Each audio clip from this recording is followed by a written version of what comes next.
साहब ने अपने वाणी वचन से लोगों को सही रास्ता, सही मार्ग बताने का बहुत ज़्यादा मतलब जनमानस को जागृत किया। आज इस संसार में जो भी देवी देवता जिसको हम इष्ट परमात्मा समझते हैं, जितने भी 33 करोड़ देवी देवता हैं,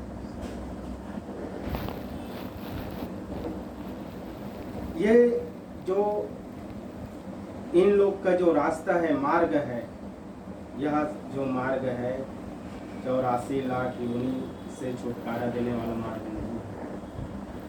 सतगुरु कबीर साहब का जो मार्ग है, ये 84 लाख योनि से हमें छुटकारा देने वाला मार्ग है। हम जब बाजार में जाते हैं तो बाजार में देखते हैं बहुत सारे बाजार में लगी रहती है, खिलौना है, कपड़ा है, लत्ता है, जितना भी बाजार में हर प्रकार का वस्तु बाजार में लोग जो है लगा के रखते हैं। लेकिन उसमें जो है अपने को जरूरत रहता है, उसका लिस्ट बना के हम वहाँ पे लेने की और जो जो आवश्यकता है उस चीज को हम क्या करते हैं, घर में खरीद कर ले आते हैं। तो ऐसा ये संसार रूपी जो भवसागर है, यहाँ बाजार लगी हुई है। जितने भी यहाँ ज्ञान उपदेशक हर प्रकार का मतलब लगा हुआ है बाजार। और जब आपके पास सही दृष्टि नहीं रहेगी, सही आपको सामान लेने का लिस्ट नहीं रहेगा, तो जिस तरह से आप बाजार में जाओगे, आंख देखता है जो जो पसंद आता है और आंख के देखे हुए चीज को आप लेके लाओगे ना, तो घर में जगह नहीं बचेगी रहे मतलब सामान का रखने के लिए। वैसा ही इस संसार में अगर हमने अपने आंख से देखा हुआ चीजों से अगर हम लगाव रखेंगे, उसको ग्रहण करेंगे, तो हम इसी बाजार में उलझ कर रह जाएंगे। यह जो संसार है, जैसे मकड़ी का जाल आप देखें, मकड़ी के जाल में जब कोई जंतु अगर उसमें चला जाता है तो निकलता नहीं। वो जाल ऐसा बुना रहता है कि उसमें जो है कोई भी जीव अगर जाके फंस गया तो उससे निकल नहीं सकता है। वैसा ये संसार है जिसमें इस बाजार जो लगी हुई है, इसमें अगर आप फंस गए तो फिर आप निकल सकते नहीं हैं। जब कहीं आप किसी संत, किसी महापुरुष जो सच्चे रास्ता में चलने वाले एक पथिक है, रास्ता चलने वाले एक राहगीर है, अगर उसके सानिध्य में आप पहुंच गए, तभी वहां से आप निकलने का मार्ग आपको मिल सकता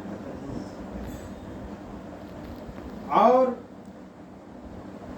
आप अपने इस शरीर को सजाने में, खिलाने में, पिलाने में, इसमें तो आपका आधा जिंदगी ऐसे निकल जाता। आधा जो जिंदगी जो आपका बचा, ये भौतिक चीजों को, नाश्वर चीजों को प्राप्त करने में भी समय देता है। ये मृत्यु लोक, यहाँ जितने भी संसार में देवी देवता आप जितने भी मानते हो, सब इस मृत्यु लोक में आए हैं और एक दिन वो सबको इस संसार से छोड़कर जाना। तो हम लोग यहाँ थोड़ी रहेंगे, हम लोगों को भी जाना। तो यह जो आज का जो इस माहौल है, ये कैसे तैयार हुआ? आप बैठे हो, आप सब लोग यहाँ बैठ के सत्संग सुन रहे हो, कोई आपके घर में संत आया, उसको आप भोजन कराए, ये सत्संग का श्रवण कर रहे हैं। ये ऐसा ही नहीं है। आप कई जन्मों से आप संतों के प्रति लगाव रखे हो, तब कहीं आके आपके संत आपके कुटिया में चरण रहे। इतने बड़े उदय सागर है, उदयपुर है, हम एक घर भी जाए, अगर लोग बुलाए तो समय नहीं मिले, लेकिन सबको ये भाग्य, ये अवसर सबको प्राप्त